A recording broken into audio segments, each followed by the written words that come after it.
الحمد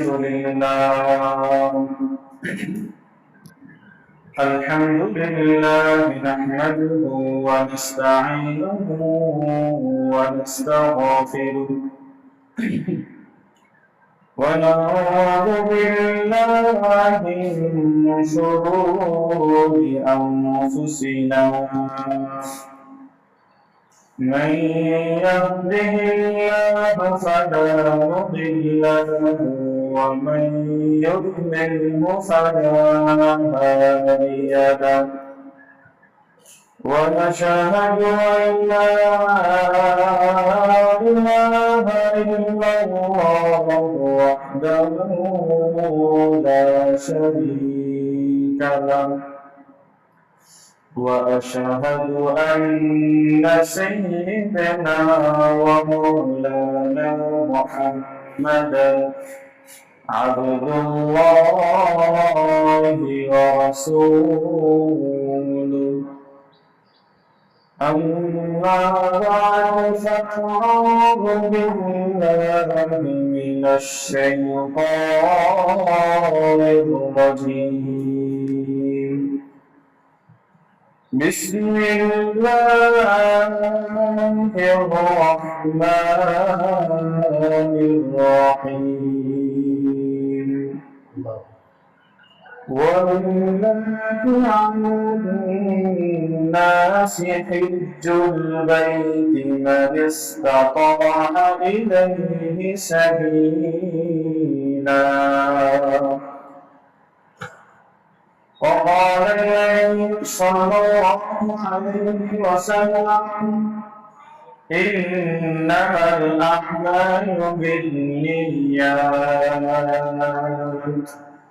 صدق الله العظيم وصدق رسوله النبي الكريم وقال تعالى في شان حبيبه آمرا ومخبرا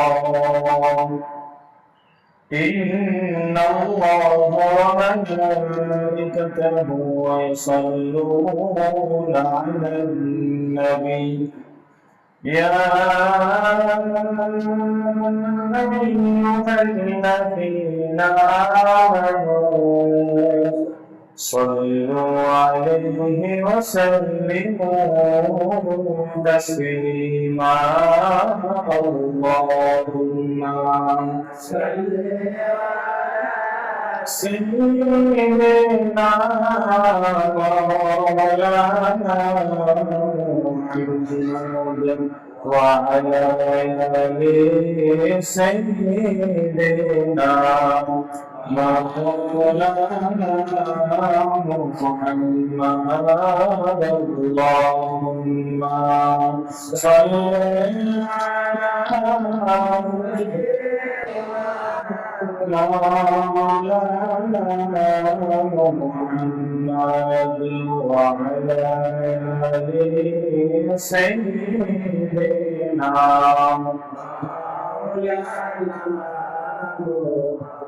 طبيبا لا طفيل قلت علينا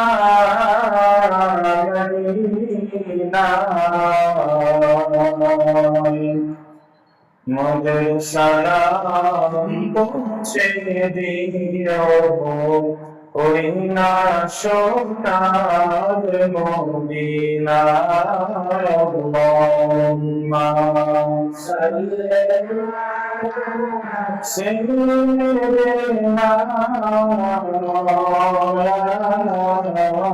मुहम्मद वअला सय्यिदिना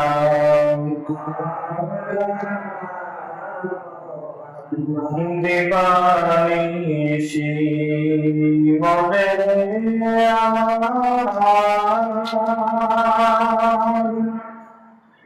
আর নিয়োনা যন্ত্রণা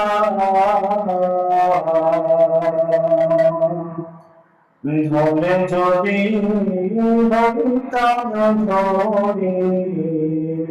জনতা সোনার মদিনা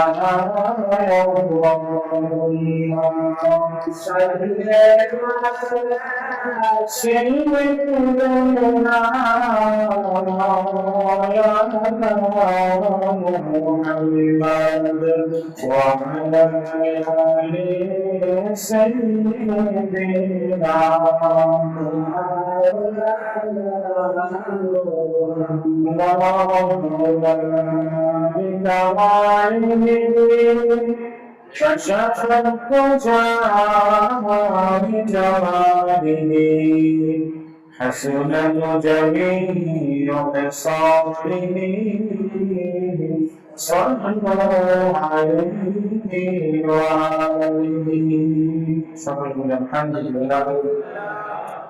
মহান রব্বুল আলামিনের কদমে অসংখ্য শুকরিয়া আদায় করতেছি যে মহান রব্বুল আলামিন আমাদেরকে দীর্ঘ এক সপ্তাহ পরে ঐতিহ্যবাহী পূর্ব মহাপর্যন্ত মসজিদে এসে পবিত্র জুমা নামাজ আদায় করার মতো শক্তি তৌফিক দান করেছেন। সেই মহান রব্বুল আলামিনের কদমে ঈমানের আওয়াজে জোরে সোরে বলি আলহামদুলিল্লাহ।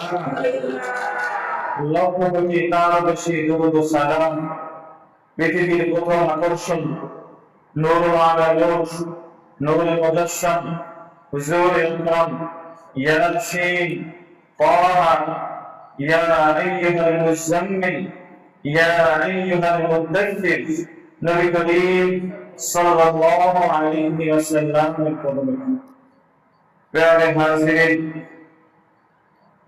আমরা সকলেই অবগত আছি যে আমরা এমন একটি মাসে উপস্থিত হয়েছি যে মাস হচ্ছে জিলকদ মাস। কি মাস? জিলকদ আর জিলহজ। এই দুই মাস হচ্ছে হজের মৌসুম। কিসের মৌসুম? হজের মৌসুম। জিলকদ মাসে হাজিরা কাবা শরীফে গিয়ে হাজির হয়। জিলহজ মাসের 10 তারিখ তারা আরাফার ময়দানে গিয়ে কোরবানির মাধ্যমে তারা হজ সম্পূর্ণ করে। এই জিলকদ মাসে আমাদের বাংলাদেশ নয়, সারা বিশ্ব থেকে অসংখ্য অগণিত মুমিন মুসলমান নর নারীরা আল্লাহ রাব্বুল আলামিনের কাবা শরীফে গিয়ে হাজির হবেন। সর্বপ্রথম সেই হাজিদের জন্য দোয়া করব যারা হজের উদ্দেশ্যে পবিত্র কাবা শরীফে যাবেন। আল্লাহ রাব্বুল আলামিন যেন তাদের হজকে কবুল করে। সবাই বলি আমিন। এবং যারা যাবে নিয়ত করেছে আল্লাহ রাব্বুল আলামিন যেন সকলকে সহিহ সালামতে যাওয়ার মতো তৌফিক দান করেন। আল্লাহ রাব্বুল আলামিন ইসলামকে 5টি ব্যানার উপরে প্রতিষ্ঠিত করেছেন। 5টি ব্যানার বা দুটির উপরে কি করেছেন? প্রতিষ্ঠিত করেছেন। এর কোনো হচ্ছে কি?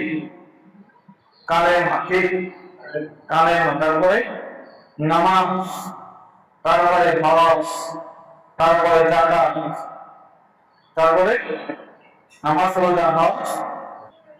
যার উপরে যাকাত ফরজ তার জন্য হজ কি ফরজ। কিন্তু যাকাতের জমির কোনো কি হয় না, যাকাত হয় না। কিন্তু হজের ক্ষেত্রে জমি থাকলেও তার জন্য হজ কি ফরজ। নগদ টাকা থাকলেও কি হজ ফরজ। এবং তার কাছে নগদ টাকা নাই, চকে অসংখ্য জমি জমা আছে, সেখান থেকে যদি তিনি 1 ঘন্টা 2 ঘন্টা জমি বেঁচে দেয় তাহলে হজে যাওয়া কি হয়ে যায়? টাকা পয়সা হয়ে যায়। এই জন্য তার উপরে কি হজ ফরজ। আল্লাহ রাব্বুল আলামিন ইব্রাহিম আলাইহিস সালামকে বললেন, ইব্রাহিম তোমার সন্তান ইসমাইল এবং তোমার স্ত্রীকে মরুভূমিতে রেখে আসো। যে ইব্রাহিম আলাইহিস সালাম ছোটকাল থেকে ইহুদিদের বিরুদ্ধে যুদ্ধ করতে করতে কি হয়েছেন, বড় হয়েছেন। একদিন তার পরিবার পরিজন সকলে মেলায় যাবে। কোথায়? মেলা। আগেরকার জমানে কি ছিল? মেলা ছিল। ফেরাউন এবং নমরুদ এরা হচ্ছে দিনভর মানুষদেরকে বলেছে আমি তোমাদের রব, আমি তোমাদের খোদা, কিন্তু রাত ভর আল্লাহর কাছে মাথা নিচে দিয়া পা উপরে দিয়ে বলছে, আল্লাহ আমি তো জানি আপনি রব, আমি তো জানি আপনি সব কিছু করতে পারেন, তারপর আমি মানুষের কাছে আমার ব্যক্তিত্বকে, আমার রাজত্বকে আমি শুনে বলেছি আমি রব। নাউযুবিল্লাহ। সেই নমরুদ ঘোষণা দিল ইব্রাহিম আলাইহিস সালামকে কিভাবে লাঞ্ছিত করা যায়। তারা বিশাল একটা মেলার আয়োজন করেছে। দেখেন সেখানে ইবলিসের কারসাজি আছে। ইবলিস নমরুদের কানে পরামর্শ দিল, নমরুদ ইব্রাহিমকে তুমি কোনোভাবে ঘায়েল করতে পারবা না, কিন্তু আমি তোমাকে একটা বুদ্ধি শিখাইয়া দিব, সেই বুদ্ধি অনুযায়ী তুমি কাজ করলে ইব্রাহিমকে কি করা যাবে, ঘায়েল করা যাবে। ইবলিস নমরুদকে পরামর্শ দিল একটা মেলা সাজাও। কি সাজাও? মেলা সাজাও। সেখানে নারী পুরুষ একসাথে উলঙ্গ করে নাচাও। ওখানে ইব্রাহিম আলাইহিস সালাম ইব্রাহিমকে তুমি নিয়ে আসো। কিন্তু আল্লাহ রাব্বুল আলামিনের খলিল, আল্লাহ রাব্বুল আলামিন তো খলিলুল্লাহকে জানাই দিয়েছে, খলিল খবরদার ওখানে যাওয়া যাবে না। ইব্রাহিম আলাইহিস সালামের পরিবার পরিজন যখন বলল, ইব্রাহিম চলো আমাদের সাথে। কোথায়? অমুক জায়গায় খেলা হচ্ছে, সেখানে যেতে হবে। ইব্রাহিম আলাইহিস সালাম একটু কৌশল অবলম্বন করলেন। কি অবলম্বন? কৌশল অবলম্বন করলেন। তিনি বললেন আমি অসুস্থ। কি তিনি অসুস্থ? তিনি শারীরিক কোনো অসুস্থ না, মানসিক দিক থেকে তিনি কি অসুস্থ। তিনি বললেন আমি অসুস্থ, আমি যেতে পারবো না। যখন তার পিতা তার আত্মীয়স্বজন বলার পর তিনি কি যায় নাই, তখন তারা চলে গিয়েছে। তখন ইব্রাহিম আলাইহিস সালাম মনে একটা স্থির করলেন যে আমার পরিবার, আমার পিতা মাতা, আমার আত্মীয় স্বজন যাদের আমি পূজা করে, যাদের সামনে গিয়ে মাথা নত করে, তাদের সাথে একটু কথা বলে আসি। সেই কথা বলে আসি। একটা কোরআন নিয়ে গেলেন ইবাদতখানায় গিয়ে, বড় খোদার সামনে দেখে যে অনেক নাচ নেয়ামত রাখা। তখন ইব্রাহিম আলাইহিস সালাম বললেন, ও খোদা, তোমার সামনে যে এত নাচ নেয়ামত, তুমি এগুলি খাও না কেন? এত কমা দুধ, মধু, আপেল, মালটা, কত অসংখ্য খাওয়া, তুমি খাও না কেন? তার ভিতরে কোনো জবাব নাই। এরপরে যার সম্ভবত ছোট ছোট যারা আছে তাদেরকে জিজ্ঞেস করলেন, তোমরা খাও না কেন? তোমাদের খোদাদের তো নাম থাকে, তোমরা কেন খাও না? তখন একজন এমন করে জিজ্ঞেস করে, তুমি খাও না কেন খাও না? জবাব আসে না, কুড়ল দিয়া কি গলা ফালাই দিল, ফালাই দিল। এরকম করতে করতে ছোট ছোট সাংগঠনিক বাসে সব শেষ। এরপরে বলো যে খোদা, মাটির যে খোদা তার পরিবার যে বানাইছে তাকে জিজ্ঞেস করে, এখন তুমি বলো তুমি কেন খাও না? তুমি কেন খাও না? আমি তোমার সম্পর্ক আঘাত করলাম, তুমি আমাকে আঘাত করলাম না কেন? কিন্তু তার বিরুদ্ধে কোনো জবাব কারণ ইব্রাহিম আলাইহিস সালাম জানেন আমি ছোটবেলা থেকে সূর্যকে মনে করেছে সূর্য আমার খোলা, কিন্তু সূর্য দিন শেষে অস্তমিত গিয়েছে। যখন রাত্রে চাঁদ উদিত হলো, চাঁদ পূর্ণিমার চাঁদ সুন্দর ঝলমল ঝলমল করে চাঁদ, আমি চাঁদকে মনে করেছি এই চাঁদ যখন আমার খোলা, কিন্তু সূর্য স্নান হওয়ার সাথে সাথে চাঁদ আকাশ থেকে নিমিষ হয়ে গেল। তখন আমি স্থির করলাম আমার কথা একজন, যিনি এই চন্দ্র সূর্য লৌহ কলম আসমান জমিন সৃষ্টি করেছেন এবং এই সকল সৃষ্টি তিনি নজরদারি করেন, সেই আল্লাহ হচ্ছে আমার বলেন। এভাবে আলাইহিস সালাম সব খোদাকে ভাঙার পরে বড় যে খোদা আছে তার কাঁধের উপরে কোরআনটা রেখে গেলেন। কি কোরআনটা রেখে গেলেন। তার পরিজন আসলেন, এসে দেখে তাদের ইবাদতখানা তছনছ হয়ে গেছে। সবাই ধারণা করলো ইব্রাহিম ছাড়া এই কাজ কেউ করতে পারে না। নমরুদের দরবারে গিয়ে হাজির হয়ে গেছে। নমরুদের কাছে বিচার দিল তার পিতা। চিন্তা করেন সন্তানের বিরুদ্ধে কিনা বিচার দাবি করেছে নমরুদের কাছে। নমরুদের কাছে বিচার সাধারণ হয়।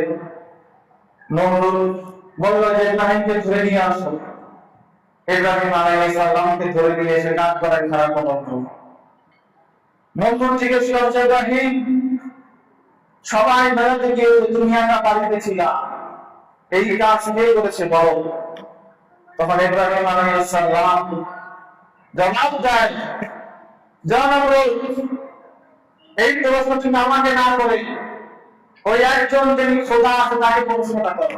বলেন না সুবহানাল্লাহ। তাকে বড় খোদাকে প্রশ্ন করো, কারণ তিনি তো দেখছে কে ভাঙছে না ভাঙছে। তখন বললো যে তিনি যদি কথা বলতে পারে না, তিনি কি করতে পারে না, কথা বলতে পারে না। তখন ইব্রাহিম আলাইহিস সালাম জবাব দিলেন, তিনি যদি কথাই না বলতে পারেন তাহলে এই বিচার হবে না। তখন তার পিতা তারে বললেন, না এই কাজ ইব্রাহিম করেছে। কে করেছে? ইব্রাহিম করেছে।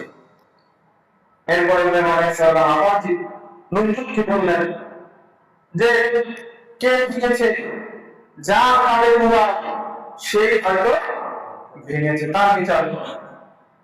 নমরুদ বলল, তিনি তো মাটির তৈরি, তার বিচার আমরা কিভাবে করব? তখন ইব্রাহিম আলাইহিস সালাম বললেন যে তোমরা মাটির তৈরিকে সাজা দিতে পারবে না, তারা কথা বলতে পারে না, তাহলে তোমরা তার সামনে কেন মাথা? এরপরে কোন দিক থেকেই ইব্রাহিম আলাইহিস সালামের সাথে মেরে ওঠে না। শয়তান আবার পরামর্শ দিল, ইব্রাহিম আলাইহিস সালামকে যেহেতু দায়ের করা গেল না, তোমরা অগ্নিকাণ্ড সাজাও। কি অগ্নিকাণ্ড সাজাও? এমন অগ্নিকাণ্ড সাজাইছে যার 10 কিলোমিটার আশেপাশে কোনো মানুষ থাকতে পারে না। এরপরে নমরুদ বলল যে কিভাবে বানানো যায়, অগ্নিকাণ্ডের কাছে তো আমরা যেতে পারি না। শয়তান এসে পরামর্শ দিল, তোমরা কি বানাও, চক্রি বানাও, ঘোরে নাগরদোলা বলি আমরা। কি দোলা? নাগরদোলা বলি, নাগরদোলা।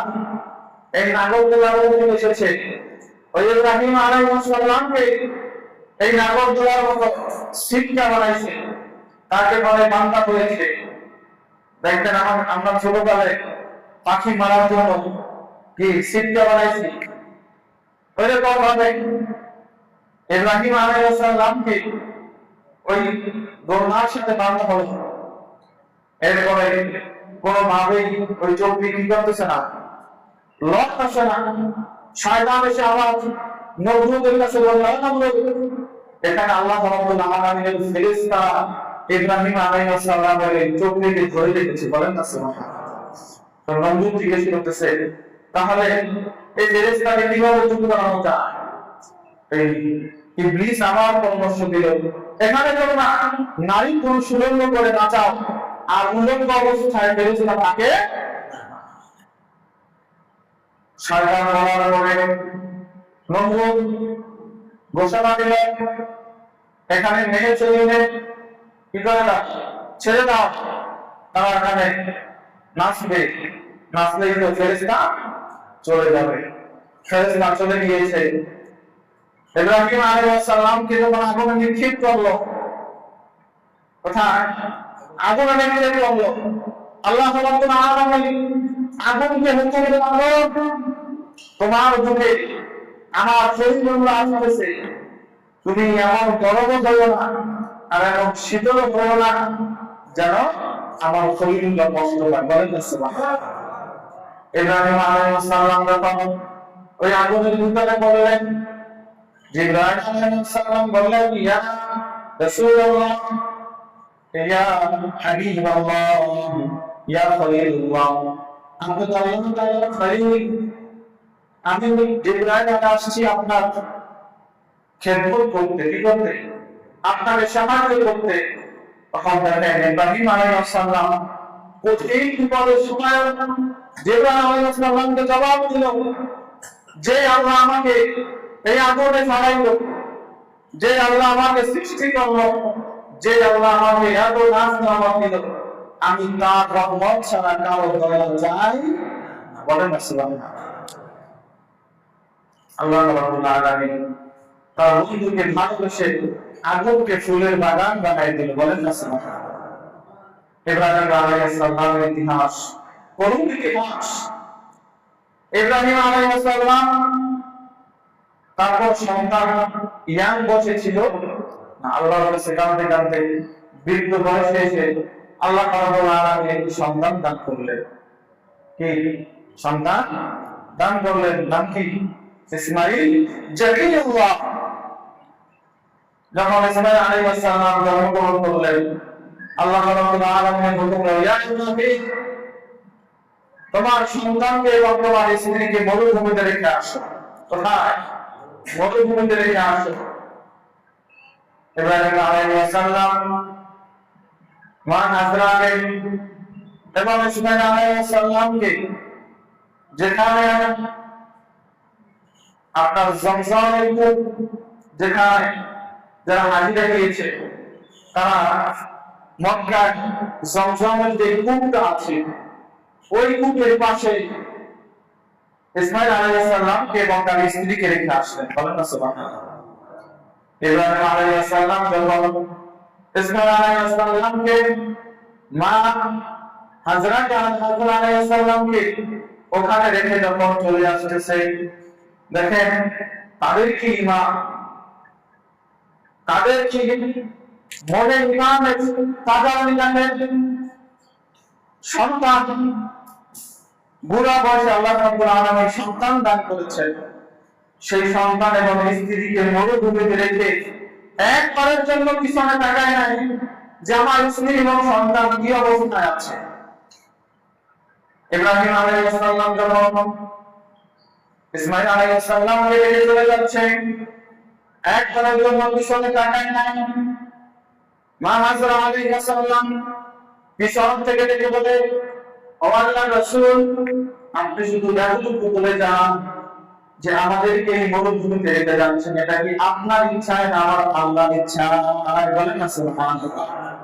ইব্রাহিম আলাইহিস সালাম জবাব দিলেন, আমি আল্লাহর ইশারা ছাড়া কোনো কথা, কোনো কাজ করি না। বলেন না সুবহানাল্লাহ। মা হাজরা চুপ করে গেল, আর কোনো কথা বললো না। এখনকার স্ত্রীরা স্বামীর এক কথার সাথে সাথে 10 কথা স্বামীকে শুনাইয়া দেয়, কি তাই না? এখন স্বামী সারাদিন বাহিরে কাজ করে, একজন পুরুষ 10 জন পুরুষের সাথে কথা বলতে তার মেজাজটা খারাপ হবে, এটাই স্বাভাবিক। কারণ এই পুরুষ বাহিরের 10 সন্তানের সাথে চলাফেরা করে। যখন এই স্বামী ঘরে আছে তখন স্ত্রী বাজারের লিস্ট খুলে দেয়, মার্কেটের লিস্ট খুলে দেয়, কিন্তু স্ত্রী এত বোঝে না যে আমার স্বামী এত কষ্ট করে সারাদিন ধরে ঘরে আসছে, এখন তার সেবা করতে পারতাম। মা হাজরা আলাইহিসসালাম যখন ইব্রাহিম আলাইহিস সালাম বললেন আমি আল্লাহর গোলাম, তার আদেশ অনুকরণ ছাড়া আমি কোনো কথা বলি না, মা হাজরা আলাইহিস সালাম চুপ হয়ে গেল, কোনো কথা বলে না। যখন ইব্রাহিম আলাইহিস সালাম চলে গেল মরুভূমিতে, ইসমাঈল আলাইহিস সালাম পানির জন্য কান্না করতেছে। কি পানি? যারা হজে গিয়েছেন, এখন তো সৌদি সরকার ফ্লাইওভার করে দিয়েছে সাই করার জন্য, তখন তো এক পাহাড় থেকে আরেক পাহাড় সাই করা হতো, আর কষ্ট কি বেশি হতো। হাজরা আলাইহিস সালাম দেখে যে এক পাহাড়ে পানি চিক চিক চিক চিক করতেছে, মা হাজরা আলাইহিস সালাম মনে করছে ওই পাহাড়ে পানি আছে। যখন ওই পাহাড়ে গেল, এই পাহাড়ে দেখে যে পানি ঠিক ঠিক করতেছে, তখন মা হাসান আলাইহিস সালাম ওই পাহাড় থেকে আবার নেমে আরেক পাহাড়ে উঠে গেল। আল্লাহ তাআলা আলামিনের কাছে এত পছন্দ হলো, আল্লাহ তাআলা আলামিন সকল উম্মতের জন্য যতদিন পর্যন্ত এই পৃথিবীতে যত মানুষ আসবে আর যত মানুষ হজে যাবে, আল্লাহ তাআলা আলামিন ওই সাই ছাড়া হজ কবুল করবে। ওই সাই এত আল্লাহ তাআলা আলামিন পছন্দ করেছে।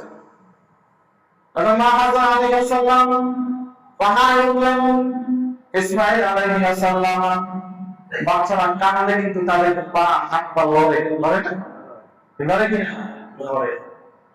যখন ইসমাঈল আলাইহিস সালাম কান্না করতেছেন পা ধরে লড়াইয়া, আল্লাহ তাআলা আলামিন জিবরাইলকে বলেন, জিবরাইল জলদি চলে যাও, ইসমাঈল আলাইহিস সালামের পায়ের নিচে তুমি জমজমের কূপ বানায় দাও। বলেন না সুবহানাল্লাহ। আল্লাহ রাব্বুল আলামিন জিবরাইল বলার সাথে সাথে ইসমাঈল আলাইহিস সালামের ঘুঁটু থেকে কি হলো? পানি বের হয়ে গেল, পড়তে শুরু করলো। মা হাজরা আলাইহিস সালাম পাহাড় থেকে দেখে দৌড় দিয়ে ইসমাঈল আলাইহিস সালামের কাছে চলে আসলো। যখন মা হাজরা আলাইহিস সালাম বাড়িতে কি করতেছেন? বান দিতেছেন, কিন্তু পানি থামে না। মা হাজরা আলাইহিস সালাম বললেন জম জম। কি বললেন?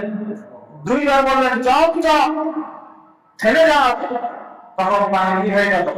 থেমে গেল। সেখান থেকে নাম হলো কি? জমজম। কি হলো?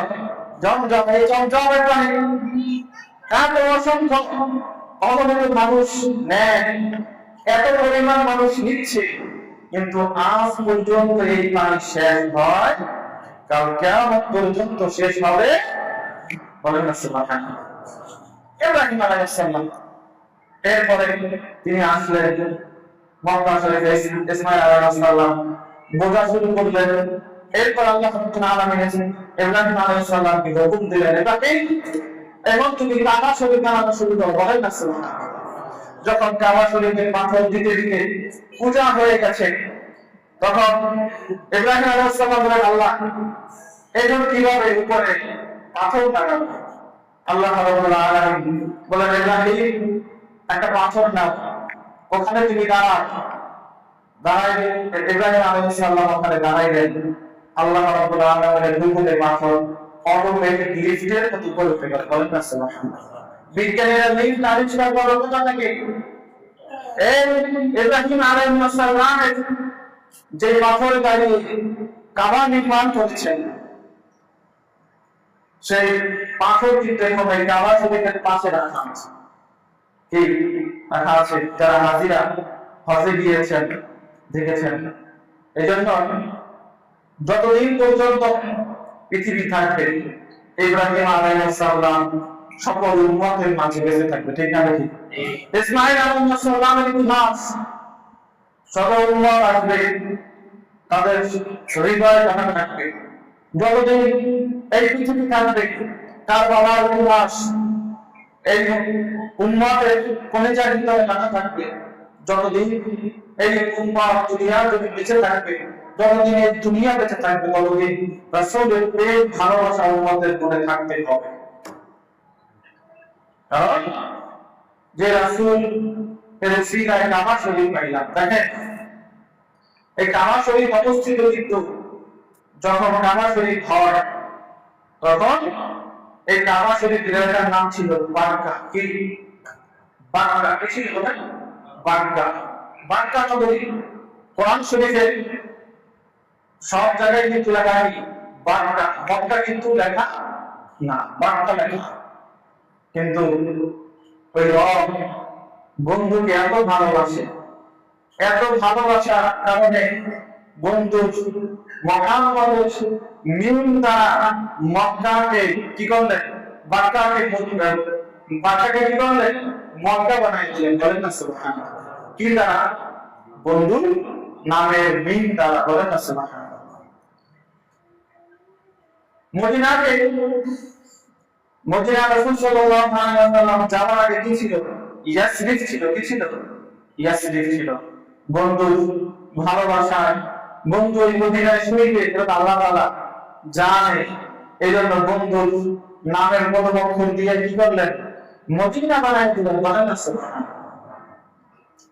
এই জন্য এই হজের মৌসুম অসংখ্য হাজি এই হজ আমাকে আপনাকে শিক্ষা দেয় তুমি অশ্লীল থেকে বেঁচে থাকো, রিয়া মুক্ত জীবন করো। যখন আপনি হাসিরা 3 টুকরা সেলাই জিনিস কামড়ে কি হয়? প্যাকেট হয়ে যায়, তখন এই মনের ভিতরে তাকওয়া অর্জন হয়ে যায়। বলেন না সুবহানাল্লাহ।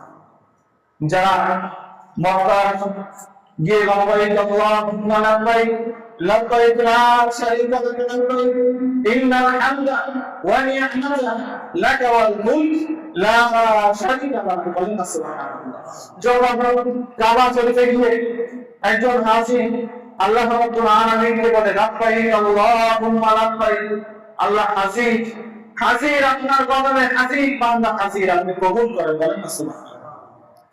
কিন্তু আমরা হজে যাই, আমাদের ভিতরে কোনো পরিবর্তন আসে না। হজ করে আসি, আমরা আমাদের ভিতরে রিয়া মুক্ত করতে পারি না। আমরা হজ করে আসি, মানুষের ঠকানো আমরা বাদ দিতে পারি না। আমরা হজ করে আসি, আমরা মানুষের সাথে অশ্লীল ব্যবহার থেকে বিরত থাকি না। আমরা হজ করে আসি, আমাদের পরিবারের পর্দা আমরা রাখি। তাহলে এই হজের কোনো কি নাই? দাম নাই। আপনি লক্ষ লক্ষ টাকা খরচ করে হজ করে আসলেন, কিন্তু আপনার ভিতরে তাকওয়া আসে নাই, আপনার ভিতরে কোনো পরিবর্তন আসে নাই, তাহলে ওই হজের কোনো কি নাই? দাম নাই।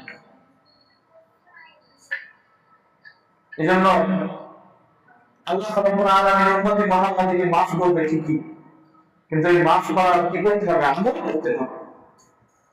এখন আপনারা শুনি যে শেষ জামানার উম্মত রাসূলের উম্মতরা এক সময় মাফ পেয়ে যাবে। কি আমরা শুনে বসে আছি, আমল করি না। কিন্তু ওই কাল কিয়ামতের ময়দানে যখন রাসূল বলবে তোমাকে আমি চিনি না, তখন আপনার ওই কথা শুনে বসে থাকলে লাভ হবে না। আমল করতে হবে। কি করতে হবে? আমল করতে হবে। আপনি আমি কাবা শরীফে গেলাম, গেলে চুমু খাইলাম, আপনি আমি পাথরে চুমু খাইলাম, রাসূলের রওজায় গিয়ে সালাম জানাইলাম, কিন্তু আমি বাংলাদেশে এসে আবার যেই তাহলে এই সালাম, এই নাপাই, এই কাবা গেলাম বলে চুমু খাওয়া, হাজর আসর চুমু খাওয়া, জমজমের পানি খাওয়া কোনো লাভ নাই। কোনো কি নাই? লাভ নাই। আপনি হাজী সাহেব, আপনার ভিতরে আপনার মাথা থেকে কান পর্যন্ত হাজিদের নমুনা থাকবে। আপনি হাজি হয়েছেন আল্লাহ রাব্বুল আলামিনের সন্তুষ্টির জন্য, কিন্তু অনেকে আমরা হজ করতে যাই, মানুষ আমাকে হাজি বলবে। কি বলবে? হাজি বলবে। আমার নামের আগে আল্লাহ লাগানো লাগবে, নাহলে আমি হজ করে আমার কোনো কি নাই, ফায়দা। দেখবেন এমন মানুষ আছে দুনিয়ার জমিনে, বাংলাদেশেই আছে, হজ করে আসছে, পোস্টারে নাম দিবে, আর হাজ না পেলে ভালো লাগে। আমি হজ করছি এত কোটি কোটি টাকা দিয়ে, আমার আলহাজ হয়ে গেল। এই আলহাজের কোনো আল্লাহর কাছে কোনো দাম নাই। কাল কিয়ামতের ময়দানে আল্লাহ রাব্বুল আলামিন বলবেন যে তুমি হজ করেছিলা, কার জন্য হজ করেছিলাম? তখন আপনাকে জবাব দিব যে আমি তো আপনার জন্য হজ করেছিলাম। তখন আল্লাহ বলবেন না, মানুষ তোমাকে হাজির করবে, মানুষ তোমাকে আহ্বান করবে, এই জন্য তুমি হজ করেছিলাম। এই হজের কোনো কি নাই, দাম নাই। এই জন্য যারাই হজে যাবেন তারা নিয়ত করে যাবেন, যা যদি বাংলাদেশ আমরা ফেরত আসি, যদি আমরা হায়াত আমাদেরকে দেয়, যদি বাংলাদেশে ফিরে আসি, তাহলে আমার ভিতরে রিয়ামুক্ত, ততদিন তো সেটা রিয়ামুক্ত জীবন করবো, গুণামুক্ত জীবন করবো। আমার দেখা দেখি যেন আমরা ভাই আমরা মাসিদায় ফিরে আসি। এটা আমাদের কি থাকা দরকার, প্রতিটা থাকা দরকার। এই জন্য রাসূল সাল্লাল্লাহু আলাইহি ওয়াসাল্লাম বলেছেন, ইন্নামাল আমালু বিন্নিয়াত, ইন্নামাল আমালু বিন্নিয়াত। যারা বলেন যে আমার তো সামর্থ্য নাই, কি নাই, সামর্থ্য নাই, আমি কিভাবে হজে যাব? শোনেন, উম্মতি মুহাম্মাদকে আল্লাহ রাব্বুল আলামিন এমন এমন আনন্দ দিয়েছেন যে হজের পরিমাণ সওয়াব, বলেন না সুবহানাল্লাহ। কি আছে না, আছে না? আপনি নিয়ত করেছেন, আপনি হজে যাবেন, নিয়ত করেছেন, আল্লাহ আমি এই মাস থেকে নিয়ত করলাম আমি হজে যাব, আমার ইনকাম থেকে আমি 5 টাকা হজের জন্য আলাদা করে রাখলাম। যদি আপনার নসিব না হয়, আপনি নিয়ত করেছেন যে আল্লাহ আমি হজে যাওয়ার জন্য আমি টাকা জমা আছে যাব, যদি তৌফিক হয় তো আপনি আল্লাহ আপনাকে দুনিয়া থেকে নিয়ে গেছে। আল্লাহ রাব্বুল আলামিন বলেন, রাসূল বলেন, ইন্নামাল আমালু বিন্নিয়াত, নিয়ত করার সাথে সাথে আল্লাহ রাব্বুল আলামিন কবুল করে নিয়েছে। বলেন না সুবহানাল্লাহ। আপনি নিয়ত করেন না, নিয়ত করেন 60-70 বছরে কি আপনার কি 2-3 টাকা ক্ষমতা ছিল না? ছিল, কিন্তু সেই নিয়ত, সেই আশেক রাসূল আমরা হতে পারি। যে কাবার গিলাফ আল্লাহ রাব্বুল আলামিন বলেছেন যে জীবনের প্রথম কাবার গিলাফ প্রথম দেখবে, দেখার সাথে সাথে যে দোয়া করবে আমি সাথে সাথে কবুল করবে। বলেন না সুবহানাল্লাহ। সাথে সাথে কবুল করবে ওই গিলাফ দেখার সাথে সাথে। তাহলে যে যে নবী আমাদের জন্য এত কিছু ফ্যাসিলিটি রেখে দিয়েছেন, যে রাসূল সাল্লাল্লাহু আলাইহি ওয়াসাল্লাম উম্মতি মুহাম্মাদের জন্য সুপারিশ করবেন, কি করবেন? করবেন। এজন্য এই নবী আমাদের পবিত্র টুকরা, মক্কা শরীফে হজে গেলে হাজিরা মদিনায় না গেলে কি হয় না? শান্তি। মক্কার যে আবহাওয়া, মক্কার আবহাওয়া কিন্তু গরম আবহাওয়া, হাজিরা বলতে পারো মক্কার আবহাওয়া কি গরম, কিন্তু মদিনা ওখানে গেলে শীতল হয়ে যাওয়া লাগে। বলেন না সুবহানাল্লাহ। এজন্য আল্লাহ বলেছেন যে আমার পর্যন্ত মেজবান থেকে রিয়াজুল জান্নাত পর্যন্ত পুরোটা জান্নাত। বলেন না সুবহানাল্লাহ। তোমরা যদি দুনিয়ার কোনো জান্নাত দেখতে চাও তাহলে আমার বন্ধুর রওজার সাথে গিয়ে হাজির হও। বলেন না সুবহানাল্লাহ। তাহলে এই দেখেন আল্লাহ রাব্বুল আলামিন এই কালো জিনিস এত ভালোবাসেন, কি কালো জিনিসকে এত ভালোবাসেন, কারণ এই কালো কোনো রং বদলায়, বলে কালো কোনো রং বদলায় না। সাদা কিন্তু রং বদলায়, লালচা হয়ে যায়, কিন্তু কালো কোনোদিন কি হয় না, রং বদলায় না। আল্লাহ রাব্বুল আলামিন কাবাকে দিয়ে আপনাকে আমাকে বোঝাচ্ছে আমি রব একজন, আমি যেটা বলি সেটাই করি। বলেন না সুবহানাল্লাহ। আমি তোমাকে বলি যে তোমাকে জান্নাত দিব, আমি আল্লাহ রাব্বুল আলামিন তোমাকে জান্নাত দিব। বলেন না সুবহানাল্লাহ। আর হাসরের ময়দানে আল্লাহ রাসূল সাল্লাল্লাহু আলাইহি ওয়াসাল্লাম উম্মতকে হাউজে কাউসারের পানি কি করবেন? বিলাবেন, খাওয়াবেন। তখন সবুজ পেয়ারা থাকবে, কি সবুজ পেয়ারা থাকবে।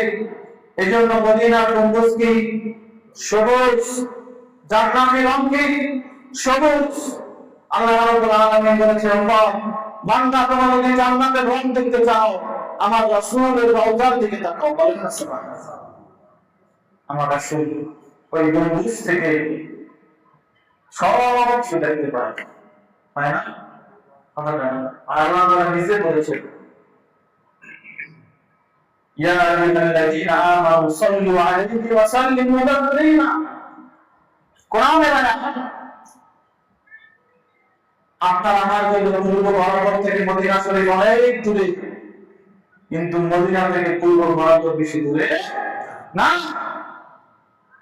এই জন্য আপনাকে আমাদের নিয়ত করতে হবে, আমি জীবনে একবার হলেও খানায় কাবায় গিয়ে লাব্বাইক আল্লাহুম্মা লাব্বাইক বলবো, রাসূলের রওজায় গিয়ে আসসালাতু ওয়াসসালামু আলাইকা ইয়া রাসূলুল্লাহ বলবেন। আপনাকে আমার নিয়ত থাকতে হবে। এখন থেকে নিয়ত করেন, যদি আপনি ইন্তেকাল করেন তাহলে আপনার এই নিয়তের কারণে আল্লাহ রাব্বুল আলামিন আপনাকে মাফ করে দিবেন। এবং ওই যে টাকা জমাইছেন, ওই টাকা কিন্তু অন্য খাতে ব্যয় করা যাবে না। ওই টাকা হয়তো আপনার পিতা ইন্তেকাল করে গেছে, তিনি টাকা জমিয়ে গেছেন, ওই টাকা একজন হাসিকে দিয়ে বলবেন যে আমার বাবা হজে যেতে পারে নাই, আপনি এই টাকা নিয়ে আমার বাবার জন্য দোয়া করেন, আমার বাবার জন্য একটা হজ করেন।